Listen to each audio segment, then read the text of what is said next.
मौजूद है थोड़ी देर में DIG सखर जावेद जिसकाणी भी पहुंचंदो जॾहिं त हिते जेके बख़्तरबंद गाॾियूं आहिनि उहे बि मौजूदु आहिनि ऐं हेॾे जेको आहे त APC जेके चेन आहिनि उहे बि जेको आहे त असांखे नज़र अचनि पियूं जॾहिं त हिते बि पुलिस जा जेके जवान आहिनि उहे मोर्चनि में बीठल आहिनि जॾहिं त घोटकी वारे कचे में हिन वक़्तु दाड़ेलनि वटि को बि जेको आहे त मुगवी अर्गमाल बणन आहे 65 जेके मुगवी आहिनि उहो SSP घोटकी तनवीर अहमद तुनियो जो चवणु आहे त बाज़ियाब थी चुका आहिनि जॾहिं त IG सिंध जी हिदायतुनि ते 140 जेके पिकेट आहिनि उहे हिते क़ाइमु कई वेंदियूं हिन वक़्तु 60 जेके पिकेट आहिनि उहे जेको आहे त क़ाइमु थी चुकियूं आहिनि ऐं पुलिस जी नफ़री हिन वक़्तु बि घोटकी वारे कचे में मौजूदु आहे। तनवीर अहमद तुनियो जो इहो चवणु आहे त खेनि ऑपरेशन में मुश्किलातूं पेश अचनि थियूं हिन वक़्तु जेको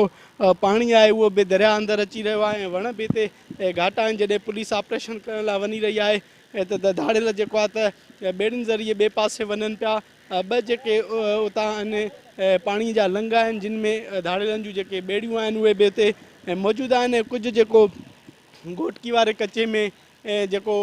एरिया आहे उहो पंजाब जो लॻे पियो पंजाब जा जेके ॿेट आहिनि उते जेको आहे त दाड़ेल पंहिंजी पनाह वठनि पिया उते बि पंजाब पुलिस सां बि हिन जी जेका आहे ॻाल्हि ॿोल हली रही आहे त उते बि जेका आहे त पुलिस नफ़री जेको आहे बीहारी वञे पर हिन वक़्तु उन ॿेटनि में सिंध पुलिस जा जेके 100 जवान आहिनि उहे कमु करे रहिया आहिनि जॾहिं त टोटल घोटकी जे कचे वारे इलाइक़े में 1000 जेके आहिनि पुलिस एहलकार उहे पंहिंजूं ड्यूटियूं फ़र्ज़ सर अंजाम ॾेई रहिया आहिनि जॾहिं त हिन वक़्तु बि हीअ जेके APC चेन आहिनि बख़्तरबंद गाॾियूं आहिनि हिते मौजूदु आहिनि ऐं